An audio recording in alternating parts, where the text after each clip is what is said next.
La guerra contra el yo es la batalla más grande que jamás hayamos peleado.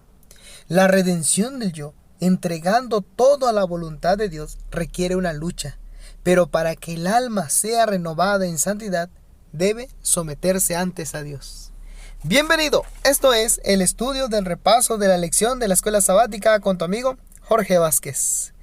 Hemos llegado al final de esta lección número 7 y durante esta semana hemos podido ver grandes bendiciones a través de la palabra de Dios, grandes promesas que se nos esperan a nosotros. El título general de esta semana fue Jesús, el ancla del alma. Hoy hemos llegado a la sección para estudiar y meditar. Y es que durante toda esta semana estuvimos viendo mensajes de advertencia, donde se nos invita a través del apóstol Pablo, donde escribe a los hebreos, de gustar de la buena palabra, de que escuchemos el mensaje, un mensaje de esperanza. Sin embargo, también se nos hace una advertencia de no caer en la apostasía. Pablo les advertía a los hebreos de que cuidaran ese punto, de cuidarse de no caer en la apostasía. Y les dijo que también cuando ellos no se entregaban completamente a Dios, es decir, era un cambio aparente, luchaban pero no querían en realidad convencerse de hacer un cambio en su vida, les decía que entonces no había más sacrificio por ese tipo de pecado. Y es que hay una lucha entre cada uno de nosotros, y esa lucha es cuando el enemigo quiere trabajar con cada uno de nosotros. Sin embargo, esta advertencia se las hacía Pablo al grupo de los hebreos para que cuidaran eso, para que dejaran todo a los pies de Cristo Jesús. Y la misma advertencia que se nos hace hoy. Sin embargo, Pablo les dijo que hay cosas mejores.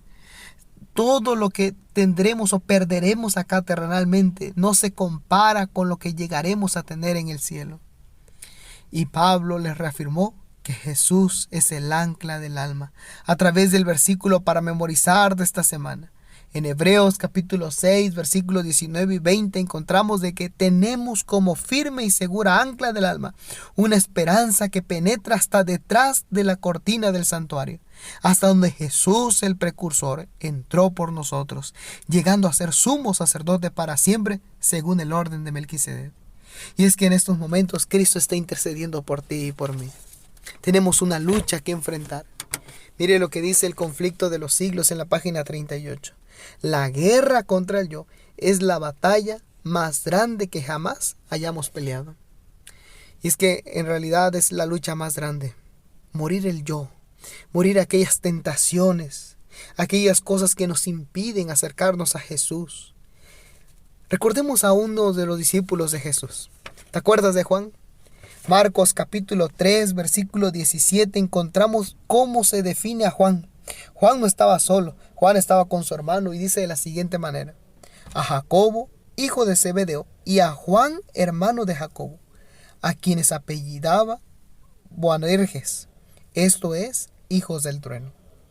Y es que se les estaba dando una característica y se les decía que ellos eran hijos del trueno. Su carácter no era nada sencillo. Mire lo que dice el comentario bíblico adventista con respecto a Juan, y dice de la siguiente manera: Juan era uno de los discípulos que en un principio era con un carácter fuerte, un carácter duro. Sin embargo, fue cambiando todos esos puntos. Dice que Juan no solo amaba a su maestro, él era aquel discípulo al que amaba Jesús. Por naturaleza, Juan era orgulloso, era agresivo, era ambicioso de honores, era impetuoso, sentía fácilmente los agravios y anhelaba vengarse. Ese era Juan. Sin embargo, Juan se rindió más completamente que cualquiera de los otros ante el poder transformador de la perfecta vida de Jesús, y llegó a reflejar la semejanza del Salvador más plenamente que cualquiera de los otros discípulos. Jacobo fue el primero de los 12 que dio su vida como mártir por el Evangelio. Sin embargo, Juan fue el último en morir. Tuvo razón Jesús cuando los llamó hijos del trueno. Eran sus características que lo identificaban. Sin embargo, el estar cerca de Jesús, el querer ser semejante a Jesús, hizo un cambio en su vida. Y el libro Hechos de los Apóstoles en la página 449 dice: Juan deseaba llegar a ser semejante a Jesús y bajo la influencia transformador del amor de Cristo, llegó a ser manso y humilde. Su yo estaba escondido en Jesús, sobre todos sus compañeros. Juan se entregó al poder de esa maravillosa vida. Y es que eso también puede estar para nosotros, cuando nos entregamos completamente a Cristo Jesús. Cuando dejamos que Cristo transforme nuestra vida, llegaremos a ser mansos y humildes. Llegaremos a tener un cambio en nuestra vida. Llegaremos a ser diferentes. La belleza de la santidad que había transformado ahora en Juan lo reflejaba en su rostro. Elena G. de White dice que el rostro de Juan brillaba con resplandor semejante al de Cristo. Deja que Cristo Jesús cambie tu vida. Acéptale como tu Salvador. Deja que Cristo te transforme. Que pases un feliz sábado. Dios te bendiga. Bendiciones.